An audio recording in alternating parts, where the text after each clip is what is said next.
Today's episode of the More You Know podcast is brought to you by CrowdQuestion, a brand new social communication platform focused on connecting crowds to bring everyone closer to their community, as well as enhancing any occasion. Rather than being a social media platform focused on content and advertising, they're focused on communication and connection. Learn more about the platform and download the app free at crowdquestion.com.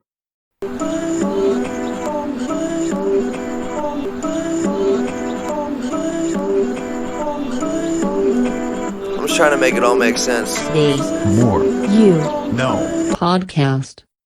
Today I want to share two visions of fulfillment, as well as two strategies for living, driven by either your ego or soul, discussed in Deepak Chopra's book, Reinventing the Body, Resurrecting the Soul. So as I've elaborated on in the past on the podcast, you're either driven by your ego or soul, and ideally you want to be driven by your soul, because your soul derives out of love, truth, and wisdom. And on the other hand, when you act from your ego, it creates many problems not just for yourself personally, but also external issues that come from how you interact with others, as well as the choices you make.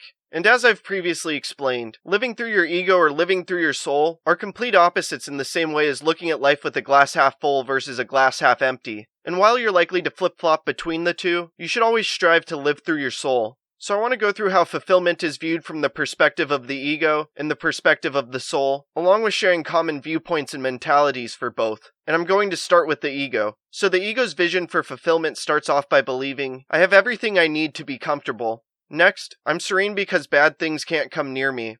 Third is through hard work anything can be achieved. After that, fourth is I measure myself by my accomplishments. Fifth is then I win much more than I lose. Sixth is I have a strong self-image. Next, seventh is because I'm attractive, I win the attention of the opposite sex. And finally, eighth is, when I find the perfect love, it will be on my terms. And now the mentality that goes along with this viewpoint of fulfillment begins by believing that if all your hard work hasn't brought you what you want, work harder. Also, if you don't have enough, get more.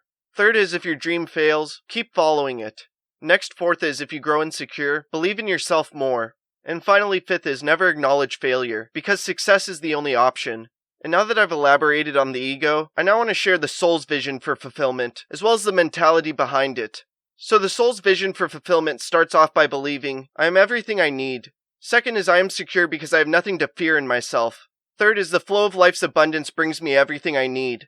Fourth is I don't measure myself by any external standard. Then fifth is giving is more important than winning. Next, sixth is I have no self-image, because I am beyond images. Seventh is other people are attracted to me soul to soul. And finally, eighth is, I can't find perfect love, because I've already discovered it in myself. And now that I've shared the soul's vision of fulfillment, I want to go through the mentality behind it. First is, if your hard work hasn't brought you what you want, look for new inspiration. Second, if you don't have enough, find it in yourself. Next, third is, if your dream fails, and you see it as a fantasy, find a dream that matches your reality. After that, fourth is, if you grow insecure, detach yourself from the situation until you find your center again.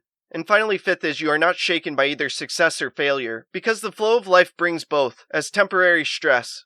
No matter who you are, your real self is constantly shifting, and to understand your real self, you must keep up as it changes, and as you do, you must be aware of if you're being driven by your ego or soul. The greatest forms of fulfillment are propelled by your soul, and you must take on the proper mentality to do so. If not, you risk seeking fulfillment from your ego, which will ultimately leave you feeling empty. So with this being said, there's immense value with having awareness surrounding this wisdom that Deepak shared in his book, which will assist with making a tremendous impact in this world and crafting a life of significance.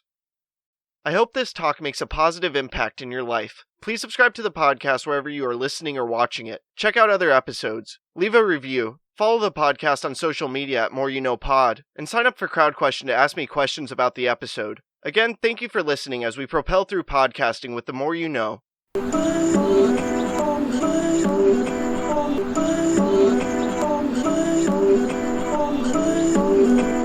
just trying to make it all make sense. Today's More You Know podcast.